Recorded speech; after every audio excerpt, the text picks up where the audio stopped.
tahu, ya, yogurt segala macam tuh ada di dalamnya. Tapi nanti setelah dari Asia Afrika, setelah dari sana baru kita menuju makan siang. Makan siangnya nanti di Kurnia Jatim ya Pak ya. Ya di Kurnia Jatim kita makan siangnya seperti di Ampera. Nanti kalian pilih sendiri ya. Kalau bisa makan ya seperti kayak kemarin. Kalau tidak mau makan karena perjalanan kita cukup panjang, boleh dibungkus ya Pak Baisan.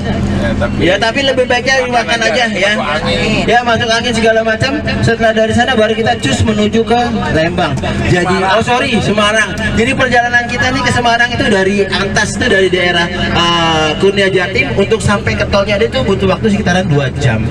Setelah di tol itu kita butuh waktu sekitaran 5 sampai 6 jam untuk sampai di hotel. Oke, hotel kita di Semarang itu Neo. Ya salah satu hotel yang cukup berat. Ini pihak travelnya Pak Bayali cari hotel yang memang betul-betul tempatnya betul-betul strategis ya. Jadi kalau di Semarang itu hotelnya itu di daerah Simpang 5. Yes. Ada yang pernah jalan-jalan ke Simpang 5 di Semarang? Pernah ya? Ya salah satu tempat yang cukup menarik ya. Untuk yang umat muslimnya di sana ada masjid yang cukup besar ya. Untuk yang anak-anak muda zaman sekarang kalau di Jakarta namanya anak Jaksel ya, itu boleh jalan-jalan ke mall.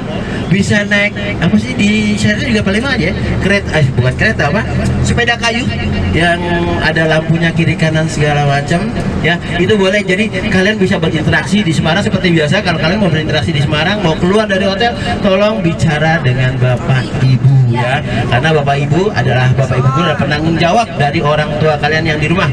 Oke, jadi ada yang pernah atau belum pernah pergi ke Great Asia Afrika? Jadi kita Asia Afrika ini salah satu tempat yang cukup baru di kawasan Lembang ya.